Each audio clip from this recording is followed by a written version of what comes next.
नमस्कार मंडळी, मी आरती स्वागत करते आहे तुमचं माझ्या चॅनलवरती. त्याचं नाव आहे आर्विश आणि मम्मा. आर्विश आता झोपेतून उठलाय आणि सायकल खेळतोय आर्विश.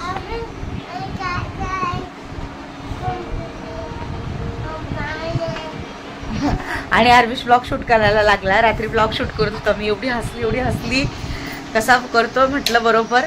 तर संध्याकाळी घरात आल्यानंतर जेव्हा असं प्रसन्न वातावरण असतं तर खूप छान वाटतं. तुम्हाला दाखवते की इकडे असं प्रसन्न वातावरण असलं घरामध्ये की छान वाटतं. तुम्ही बघू शकता हे तारक मंत्र चालू आहेत घरामध्ये. आणि विशालनी मस्त इकडे देवपूजा वगैरे केलेली आहे. तुम्ही बघू शकता देवपूजा वगैरे झालेली आहे. आणि असं मग भारी वाटतं ना, फ्रेश वाटतं घरामध्ये आल्यानंतर. मग जस्ट आले, फ्रेश वगैरे झाले आणि चेंज वगैरे केलं. पण 7 वाजलेले, टाइम बघा उशीर झाला मला. 7 वाजलेले आहेत. मला विशालचा टिफिन बनवायचा आहे. पटकन विशालचा टिफिन पण बनवायचा आणि काही गोष्टी तुमच्यासोबत शेअर करायच्या आहेत. त्या पटकन करून देईल. आणि जास्त मोठा नाही असता, छोटाच व्हिडिओ असणार आहे आपला. बाकीचे थोडंफार जे भाजी साफ वगैरे करायचे, काल जे कामं झाले नव्हते ते आज करून घेईल असं. तर मग चला दाखवते तुम्हाला पण. तर इकडे आहे मस्त गरम गरम चहा जो विशालने बनवलेला आहे. तर टी टाइम हा जास्त नाही घेतला आज, खूप कमी, फक्त बिस्किट खाण्यापुरता टायमिंग दिला. आणि चहा इथे किचन ओट्यावरच घेऊन आली डायरेक्ट पिण्यासाठी, कारण उशीर झालाय. मला भाजी बनवायची आहे, चपात्या बनवायच्या आहेत. कणिक सकाळीच भिजवून ठेवलेलं होतं फ्रीजमध्ये. मग आता फक्त पटापट चपात्या लाटायच्याच आहेत असं. तर आज बनवते आहे मटकी, सुकी मटकी बनवेल पटकन. आणि हे जे आहे ते कणिक मळून ठेवलं होतं सकाळी, ते पण फ्रीजमधून बाहेर काढून ठेवलंय. इकडे कांदा, टोमॅटो, हळद छान लावून झाली. मटकी स्वच्छ धुवून घेतली आहे. कोथिंबीर आहे. मटकीची भाजी होते आणि माझी चपात्यांची तयारी चालू. आणि चपाती केलेली आहे. तर टिफिन वगैरे बनवून झाला. टिफिन मध्ये मटकीची भाजी आणि चपात्या केल्या. जास्त चपात्या नसतात करायच्या ह्या वेळेला मला. जवळजवळ 5 ते 6 चपात्या करायच्या असतात आणि पटकन होऊन जातात माझ्या. मग मी सकाळीच कणिक भिजवून ठेवते, म्हणजे जेणेकरून संध्याकाळची धावपळ नको व्हायला. आणि बरोबर तुम्हाला 7चा टायमिंग दाखवला होता. आता किती वाजले ते दाखवते मी तुम्हाला. 7:30 बरोबर झालेले आहे. आणि माझा टिफिन वगैरे तयार करून मी बसले निवांत असं. आणि विशाल निघाले नाही अजून, निघतील, तयारी करतायत ते. तर मंडळी जसं व्हिडिओच्या सुरुवातीला सांगितलं की तुमच्याशी थोडं बोलायचं आहे. आणि थंबनेल वरून पण तुम्हाला कळालं असेल नेमकं आता आरतीला काय झालं म्हणून. तर मंडळी लास्ट संडेला मी व्हिडिओ शूट केले होत्या वरती टेरेसवरती जाऊन. डान्स म्हणजे रील शूट केलं होतं, व्हिडिओ पण नाही, रील शूट होत्या. तर त्याच्यामध्ये म्हणजे मी, विशाल आणि आर्विश ज्या व्हिडिओमध्ये डान्स करत होतो त्याला कमेंट्स केली होती काय फालतूगिरी आहे. आणि असं एक उलटी कसं करतो आपण त्याचा सिम्बॉल होता. तर अरे मला समजलं नाही की एवढं किळसवाणं त्याच्यामध्ये काय होतं की तुम्हाला उलटी करूशी वाटते अक्षरशः. आणि परत अजून एक कमेंट होती की काय फालतूगिरी आहे असं म्हणून. पण एवढं त्याच्यामध्ये काही असं आहेच नाही की तुम्ही अशा कमेंट्स करताय. आणि फालतूगिरी काही त्याच्यामध्ये काय मी अर्धवट कपडे घातलेत का, असं काही विचित्र सीन केलेला आहे की जो पब्लिक बघू शकत नाही, किंवा म्हणजे आपल्या फॅमिली सोबत आपण बघून ती रील बघू शकत नाही. आम्ही आमच्या फॅमिली सोबत शूट केली. त्याच्यात माझा बाळ आहे, माझा नवरा आहे, मी आहे. आणि काहीतरी गाण्यावरती आम्ही करतोय, रील शूट करतोय एक, कारण पब्लिक आहे आपल्याला बघणार. जवळजवळ आपला एक शॉर्ट रील पण विशाल 25,000 आरामात क्रॉस करते. तर ते आम्ही करतोय. आणि तुम्हाला नसेल बघायचं तर तुम्ही नका बघू, स्किप करा. पण एवढी कमेंट करूपर्यंत तुम्ही मेहनत करतायत आमच्यावरती. मग तुम्हाला जर आवडतच नाही तर तुम्ही कशाला एवढी मेहनत घेताय, अक्षरशः त्या उलटीचं सिम्बॉल टाकतायत. आणि परत काय फालतूगिरी आहे. मला तर असं वाटायचं की माझं अशी कोणतीच रील नाहीये की ज्याच्यामध्ये मी शॉर्ट कपडे घातलेले आहेत, अर्धवट कपडे घातलेले आहेत, किंवा असं काहीतरी वेगळं एक्सप्रेशन केलेलं आहे, किंवा वेगळं काहीतरी केलेलं आहे. असं कोणतेच आपली अजून एकही रील नाहीये अजूनही आपल्या चॅनेलवरती. आणि त्याच्यामध्ये असं म्हणजे तुम्हाला हे फालतूगिरी वाटण्यासारखं तर काही आहेच नाही. आणि ज्या लोकांना नसायलाच आवडत, आता बघा प्रत्येकाचा दृष्टिकोन असतो. तुम्हाला जर उलटी येत असेल तर तुम्ही तिकडे उलटी करा, नाही तर काहीही करा. पण आमच्या कमेंट सेक्शन मध्ये येऊन आम्हाला असं काही करू नका. तो तुमचा प्रश्न आहे, तुमचा मोबाईल आहे ना, तुमच्या मोबाईलवर करा हवं तर.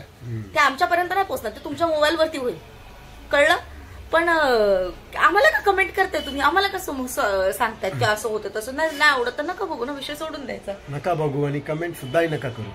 का कष्ट करता कमेंट करायची? हा, एवढं तुम्हाला कष्ट करायचंय आम्हाला म्हणजे तुम्हाला किळसवाणं लगेच आम्हाला बघून आणि तुम्हाला उलटी सारखं झालं, मग तुम्ही कमेंट पण टाकली, तर सिम्बॉल पण टाकला, त्याच्यानंतर ही काय फालतूगिरी आहे? कसली फालतूगिरी? काय तुमच्या बघण्याचा दृष्टिकोनातच फालतूगिरी आहे आणि तुमचे विचारच फालतूचे असतील, त्यामुळे तुम्हाला असं दिसतं. आणि माझ्या मंडळींना ही फक्त त्या व्यक्तीसाठी मी रिप्लाय करते. हे जे फक्त रिप्लाय आहे ते फक्त त्या कमेंटसाठी आहे. बाकी माझ्या मंडळींना मी आता पण सांगते की मंडळी, माझ्यात पेशन्स खूप कमी आहेत. मी सोशल मीडियावरती आल्यापासून तो खूप काही गोष्टीत ना अशा बोलतात ना, अशी मुठ्ठ दाबून ठेवते आणि अशा सहन करते. पण माझ्या समोरासमोर जर मला कोणी जर वेडवाकडं बोललं आणि जर मला जे पटत नसेल आणि हा माझी चुकी असेल तर मी समोरच्याची पायी धरायला पण कमी करत नाही. पण जिथे माझी चुकी नाहीये ना तिथे मी समोरासमोर म्हणजे भांडणं होते तर काय पण होते, मला त्याच्याशी घेणं देणं नाहीये. पण मग मी डायरेक्ट तोंडावर फडफड बोलून टाकते, मागे पुढे मी करत बसत नाही कुणाच्या की याची चुगली कर त्याची चुगली कर. मला ते जमत नाही. मला राग आला तर मी तोंडावरती बोलून मोकळी होऊन जाते. तिथल्या तिथं परत तोच विषय मी चगळत बसत नाही. माझी ही एकदम स्ट्रिक्ट स्वभाव आहे आणि जे आहे ते तोंडावरती, नंतर काय बोलायचं नाही. पण मग सोशल मीडियावरती काही गोष्टी आपल्या हातात असतात, काही नसतात. त्यामुळे मग काही गोष्टीत ना सहन करून घ्यायला मी सोशल मीडियापासून शिकले. नाही तर मी तोंडावर थडथड, माझी जिथं चुकी नसेल ना तिथं मी समोरच्याला थडथड बोलून मोकळी होते. मी मागे पुढे बघत नाही. पण मग हे माझ्या मंडळींना सांगते, कारण आपली चुकी नसेल तर आपण का म्हणून कुणाचं ऐकून घ्यायचं? जर आपण आपल्या मनाला माहिती आहे, आपण आपल्या गोष्टींना माहिती की आपण आपल्या कामाशी, आपल्या प्रत्येक गोष्टीशी प्रामाणिक आहे, तर आपण का म्हणून ऐकून घ्यायचं? असं माझं ह्या मी मताची आहे. आणि राहिलं त्या कमेंटचं तर मी आन्सर दिलेला आहे. आणि अजून एक गोष्ट मंडळी, मी तुम्हाला अजून एक गोष्ट क्लिअर करते की मला हे म्हणजे आता आपल्या चॅनलला अजून काहीतरी 10-12 दिवसात 1 वर्ष होईल. त्याच्यासाठी एक स्पेशल व्लॉग तर मी शूट करेलच की माझं चॅनल कसं चालू झालंय, काय झालंय, ह्या सगळ्या गोष्टी मी तुम्हाला त्या पुढच्या येणाऱ्या काही दिवसात, ज्या दिवशी चॅनलला 1 वर्ष होईल त्या दिवशी मी बोलेलच ह्या गोष्टींवरती की मी युट्यूबवरती कशी धडकले येऊन आणि त्याच्यातून मी किती कमवले ते पण सांगेल. भरपूर काही गोष्टी मी त्या व्लॉगमध्ये बोलेल. आता मी जास्त त्या विषयावरती बोलत नाही. पण मला एवढं एक म्हणायचंय, 2 जण कष्ट करतो. मी सकाळी 6 वाजेपासून उठलेली असते तर रात्री 12:30 पर्यंत, मला कधी कधी 1 वाजतात. त्याच्यात आमचं बाळ पण लहान आहे, पोराला पण सांभाळायचं असतो. आणि विशाल पण तुम्हाला माहिती आहे आर्विशला सांभाळतात, त्यांची झोप पण नाही होत दुपारची. ठीक आहे, 2 ते 3 तास सकाळचे 2-3 तास झोपत असेल, दुपारची 2-3 तास 6-7 तास झोप होते. मी पण माझं काम आल्यावरती घरातलं करते, व्हिडिओचे असतात, एडिटिंग करते, रात्रीचे 3-3, 4-4 पण वाजतात. पण हे आम्ही मेहनत घेतोय. ठीक आहे. आणि मग आता युट्यूबचा पैसा आहे. आता एक अजून भरपूर जण बोलतात की व्ह्यूज कमी पडले, व्ह्यूज पडू द्या, व्ह्यूज कमी, ठीक आहे, काही प्रॉब्लेम नाहीये. जर 1-1-1.5 लाख सबस्क्रायबर चॅनलचं पण कधी कधी अप अँड डाऊन चालू असतात. आले तर आले व्ह्यूज कमी, कधी ना कधी तर येतील. का नाही विशाल? येतील ना, का नाही येणार? मेहनत तर करतोय आम्ही. 1 वर्ष झाले युट्यूबवरती मेहनत करतोय. ठीक आहे, कसंही कोणत्याही रूपाने चॅनल चालू झालेलं असेल किंवा आपल्या नशिबातच असेल आपण युट्यूबवरती येऊन धडकणार आहेत, त्या गोष्टी तेव्हा तर मला तर काही समजत नव्हतं, काही येणार नाही. तसं ते बोलते मी डीपली हा एक व्हिडिओ बनवेलच. पण मग आम्ही कष्ट करतोय. मी सकाळी ऑफिसला जाते, दिवसभर तिथे काम करते. अक्षरशः बसताना ना सिदर झालेली, कंबर दुखतं माझं, विशालची पूर्ण झोप होत नाही. आम्ही आमचं कष्ट करतो, कमवतोय. आणि युट्यूबमधनं पण आम्हाला इन्कम आहे. मी असं नाही बोलत की नाही इन्कम आहे, युट्यूबमधनं पण आहे, अदरवाईज दुसऱ्या पण इन्कम आमच्या आहेत. तर मला हे समजत नाही की आम्ही कष्ट करतोय ते तुम्हाला दिसत नाही, मेहनत करतोय ते दिसत नाही विशाल. आणि असं कोणीतरी येऊन फक्त एक कमेंट्स करून जातं, कोणी काहीही बोलून जातं. तरी पण मी सोशल मीडियावरती आल्यापासून खूप काही गोष्टी सहन करायला शिकलो. अक्षरशः घरामध्ये माझा असं चिडचिड होते कधी कधी काही काही गोष्टी, म्हणजे युट्यूबला आल्यापासून की मी काय करू, कसं समजावू पुढच्याला की नाहीच. पण माझ्या काही गोष्टीचे नाविलाज आहेत, नाही करू शकतं काही गोष्टी, जाऊ द्या. पण मग ठीक आहे, काही हरकत नाही. आपण आपल्या काही गोष्टी असं हातात असतात त्या आपण करू शकतो. पण ज्या गोष्टी हातातच नाहीये, ज्या गोष्टींचा बोलून काही फायदाच नाही, त्या गोष्टीचा काही अर्थच नाही. त्यामुळे मग काही म्हणजे आपल्याकडे काही उरत नाही अशा गोष्टींसाठी. पण मग तेच मी सांगते. आणि त्या व्यक्तीला तर कमेंट करण्याची व्यक्ती, तिने हा व्हिडिओ होता जरूर ती बघेल. आणि बाई तुला उलटी येत असेल तुझ्या मोबाईलवरती कर, तुझ्या घरात कर, तुझ्या तोंडावरती करावं. तर आमच्या कमेंट सेक्शन मध्ये येऊन अजिबात तसं काही करू नको. तुला नसेल जमत तू व्हिडिओ नको बघू, तुला जे करायचंय ते तुझ्या इथे कर. आणि मला असायला ते बोलते तर पण काय बोलणार मग. अरे एवढं कष्ट करतो, एवढी मेहनत करतो, ते तुम्हाला दिसत नाही. आणि आमच्या रीलला असं काय फालतूगिरी केली. मी आतापर्यंत माझं ड्रेसिंग अक्षरशः साधे असतात कपडे माझे. मी जास्त नाही बोलणार की हा खूप महागाचे घालते असं तसं. साधे कपडे असतात पण अंग भरून कपडे घातलेले असतात. असे शॉर्ट्स कपड्यांमध्ये किंवा असं कधी मी व्हिडिओ नाही बनवलेले, काही नाही केलेलं. हा फक्त एक स्लीवलेस घालते, ती प्रत्येक कॉमन गोष्ट आहे ती घालते. पण विशाल कधी घातलेत आपण आपल्या व्हिडिओमध्ये? कधीच नाही अजून, कधीच असं गैरवापर मी अजून माझ्या व्हिडिओमध्ये काही केलेला नाहीये असं. ठीक आहे, चला मंडळी, खूप बोलले, बस झालं आता. कारण तेवढं बोलायला माझ्याकडे वेळ पण नाही, माझे बाकीचे सगळे कामं पेंडिंग आहेत. विशालला ऑफिसला निघायचंय, तेवढं म्हणजे एवढं सगळं हे करण्यासाठी पण आम्ही वेळ काढून बोलतोय. विशालचा ऑफिसला निघायचा टाइम झालाय तरी वेळ काढून आम्ही बोलतोय, कारण बोलणं गरजेचं आहे.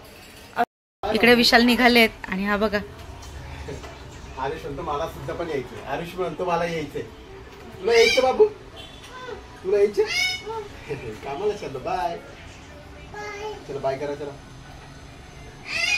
बाय करा. त्याची सायकल आणि तो बाय बाबू बाय. पा दे ना बाबाला. ओ टिक्का नाही लावला तुम्ही?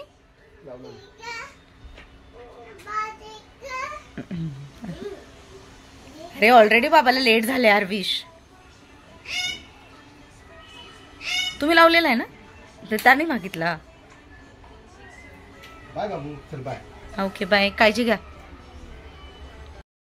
मेथीची भाजी तुम्ही बघू शकता किती फ्रेश आहे आणि ऑफिसमधनं येतानाच घेऊन आले होते. मेथी आणली आहे, कांद्याची पात आणली आहे, मटकी आणली होती आणि अजून एक भाजी आणली आहे. असं फरसाण वगैरे या सगळ्या गोष्टी घेऊन आले होते घरी. तर आता मेथीची भाजी साफ करायला घेतली, कारण खूप मोठी आहे, वेळ लागेल मला साफ करायला. चला, तर ही आहे मेथीची भाजी आणि आता एवढी साफ करून झाली आहे. खूप वेळ गेली आज ही भाजी साफ करायला.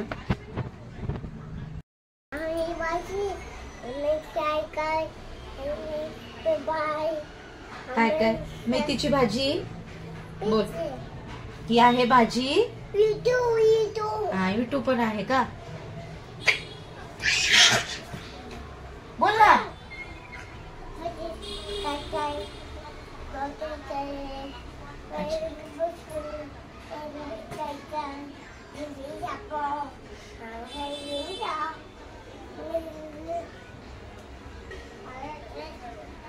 तुझी बॉटल पण दाखव ना. मंडळी पोरगाव ब्लॉगिंग करायला लागलाय आणि बोलतोय ही माझी सायकल आहे, ती माझी बॉटल आहे, मेथीची भाजी आहे, साफ करतोय. मला बोलायचंय, मला घे व्हिडिओ मध्ये, असं करतोय. ठीक आहे, त्याला खेळा तुम्ही आता. तर भाजी तुम्ही बघू शकता सगळी साफ करून झाली आहे माझी आणि थोडे थोडे पिवळे पानं आहेत. ठीक आहे, पण चालेल, एवढे पण नाही आहेत काही जास्त की टाकून देण्यासारखे नव्हते. मग मी घेतले, म्हटलं थोडं पराठे आणि एका टामाची भाजी पण होऊन जाईल, कारण आम्ही दोघंच आहेत. तर मग असं आता हिला एका प्लास्टिकच्या पिशवीमध्ये बांधून फ्रीजमध्ये ठेवून देईल, म्हणजे छान फ्रेश राहील. कांद्याची पात आहे, तर कांद्याची पात फक्त मोकळी करून ठेवेल. मला जेव्हा बनवायची असेल तेव्हाच कट करेल, नाहीतर मग कसं आहे तिच्यातलं ते जीवनसत्व आहे ते पूर्ण उडून जाईल जर कट करून ठेवले आत्ताच. तर त्यासाठी मग जेव्हा बनवायची तेव्हाच तिला कट करेल असं. हा, करशील ना होमवर्क? 7 पुढे हा बरं ठीक आहे. आणि ट्विंकल ट्विंकल कसं? नीट नीट. आणि अजून भारत माता की जय कसं असं. आणि अजून काय शिकवता रे? जय हो जय हो कसं डान्स करतो अरविश तू? झालं सुरू. तर मंडळी तुम्ही पाहिलं असेल आज संध्याकाळचं थोडंफार रुटीन आहे ते तुमच्यासोबत शेअर केलं, जास्त काही नाही. आता अरविशचा होमवर्क घ्यायचा आहे, भाजी वगैरे साफ करून. तर मंडळी आजचं जे रुटीन आहे ते तुमच्यासोबत शेअर केलेलं आहे. आणि बाकी म्हणाल तर जे काही गोष्टी बोलायच्या होत्या त्या बोलले. फक्त जे वाईट्स कमेंट करतात त्यांच्यासाठी होती, बाकी माझ्या मंडळींसाठी मी असं कधी बोलत नाही. आणि ज्यांनी पहिल्या दिवसापासून मला पाहिलेलं आहे, त्यांचा ज्यांनी माझ्यावर विश्वास ठेवलेला आहे, त्यांचा तो विश्वास आहे तो कधीच तुटणार ना माझ्याकडनं, हा तर आहे. पण मंडळी हा व्हिडिओ मी इकडेच एंड करते. आय होप मंडळी व्हिडिओ हा इकडेच एंड करते. आय होप तुम्हाला हा व्हिडिओ आवडला असेल. व्हिडिओ आवडला असेल तर व्हिडिओला हा लाईक करा, शेअर करा, सबस्क्राईब करायला अजिबातच विसरू नका. बाय.